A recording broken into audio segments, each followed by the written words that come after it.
Hey everybody, this is Roxy and I am working on a swap for your paper pantry. It's upcycled recipe boxes and we partnered up, and my partner is Janice. I almost forgot. And I found this old, really cool, probably 70s recipe box made in the USA by Ohio Art. I love the floral colors, just real 70s. So I just so happened to buy the new Cosmo Cricket TV dinner, and I cannot believe how perfectly the paper colors and the style fits. So it's probably late, I guess I'm thinking more late 60s, very early 70s, but I'm guessing more late 60s. So I'm picking out some papers. I want to leave the floral as it is and then just cover the top, maybe the inside. And then we also, for this next month, we're going to make the index cards, separator index cards and recipe cards for the inside. So I'm going to work away and see how this goes. So I'm just going to audition some paper.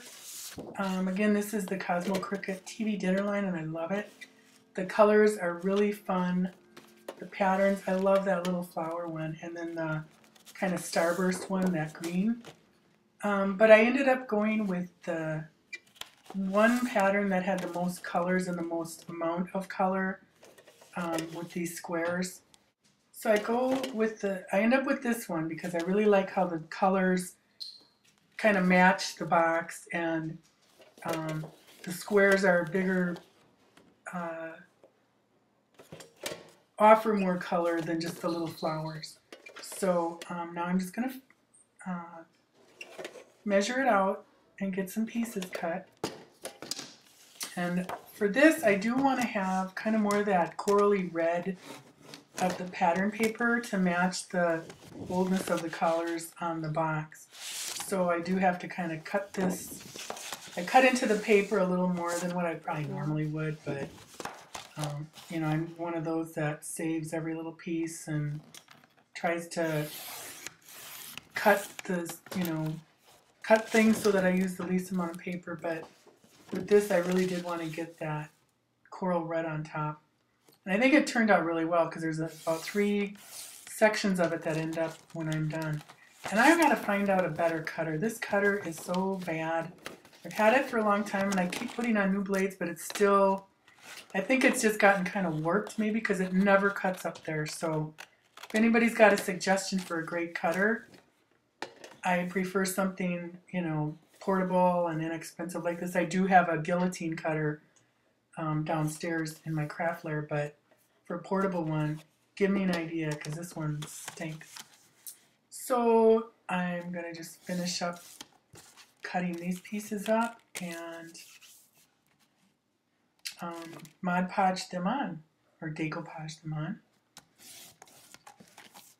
And I do measure about 16 times though, so that I get it right. I know it's measured twice, cut once, but I measure 16, cut once. I usually measure 16 and cut 5 times, but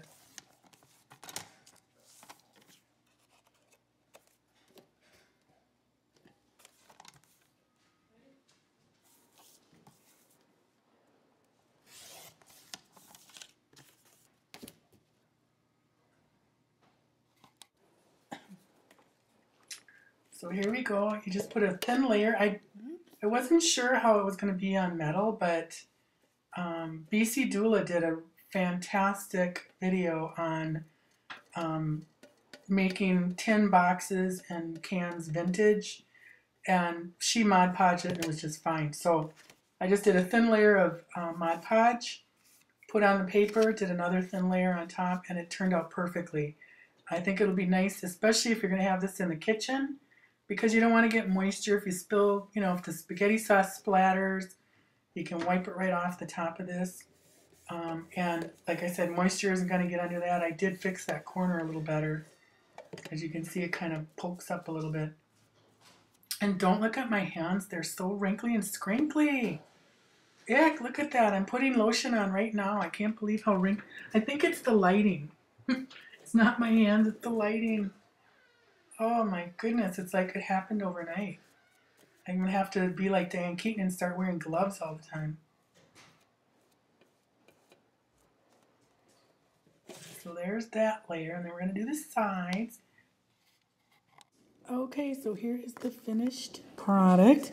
I also made a little card just to send along with it, and I'll put a note in here. These are little recipe cards that come with the TV dinner collection. It's really cute. Stickers. And I just used some, I can't remember who's, I think this might be Lawn Fawn.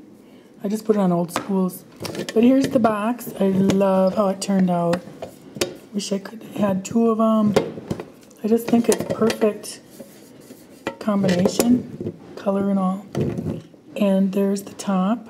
These are from the collection too, as are the brads and little canvas banners. And then I just added the contains love made by hand. And then the recipe cards, those are for next week's or next month's swap. But I also did these. These are the index cards. And I made the